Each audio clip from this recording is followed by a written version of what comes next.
everybody, Joe Joseph here for thedailysheeple.com, and this is your news shot. I want to go to defense1.com as they highlight an article. Of course, we've been talking about the Internet of Things and also 5G technology and how that's really going to bring about, life-altering change like you wouldn't believe. Well, it also does that on the battlefield as the U.S. Army seeks Internet of Battlefield Things in distributed bot swarms.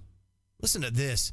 After nearly 2 decades of war against technologically unsophisticated foes, the Army Research Lab is reorienting to counter China and Russia. It's turning its attention to fighting land wars against far more technologically sophisticated adversaries. In the coming months, the lab will fund new programs related to highly but not fully autonomous drones and robots that can withstand adversaries' electronic warfare operations. The lab will also fund new efforts to develop battlefield communications and sensing networks that perform well against foes with advanced electronic warfare capabilities. This according to Phil Perconti, who became the director of the lab in June. So here's the problem that I have with this technology, because ultimately what ends up happening is this technology gets turned around and it gets used on us. Just like Predator drones, right? Predator drones started with a purely militarized and military application that then went and bled over into policing the border, that then bled over to police gaining access and use to Predator drones and other drone technology. And so now you have fully autonomous drones or robots that are going to be used in battlefield applications for sensing things, surveillance, even assassinations, attack. It doesn't matter. It's going to be used, and they're going to be fully autonomous. And my friends, this is where it gets scary, because ultimately it will be used within the United States. We saw it way back in 2012 when the Defense Authorization Act of 2012 first designated the United States as a battlefield. It has been renewed every Defense Authorization Act since 2012.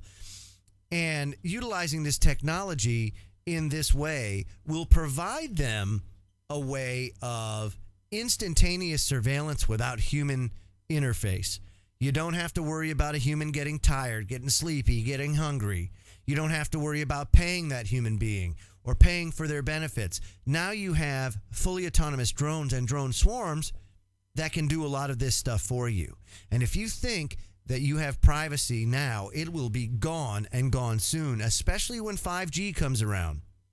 Because 5G, while it's going to revolutionize the way that you do things, the way you interact with people, it's going to make your smartphone today look absolutely archaic, almost akin to if we were to compare today's desktop computers to an 8088 of old, one with a monochrome monitor and a 5 1/4 inch floppy drive, when 40 megabyte hard drives were all the rave, when it's going to be that stark a difference. And soon, very soon, if things progress the way they do, as Elon Musk envisions it, and, while I see it kind of going the same way, people are going to start living through their avatars. I mean, they do it already on social media and other websites where you see them presenting themselves as something they're not. You see people living a persona that they're not, They make up for perhaps deficiency they may have or something that they see within themselves that maybe they want to be different. So recreate yourself on the internet. It's going to be unbelievably realistic. And now they're saying, a launch in 2022 for 5G? This will be used, of course, beforehand on the battlefield and tested on the battlefield. And when it comes here, folks, I'm telling you right now, 1984, you won't even be able to shake a stick at the surveillance state and the police state that's coming our way. I'm Joe Joseph. This was the dailysheeple.com's News Shot. Feel free to comment below and visit our website at thedailysheeple.com. Have a great day, everybody.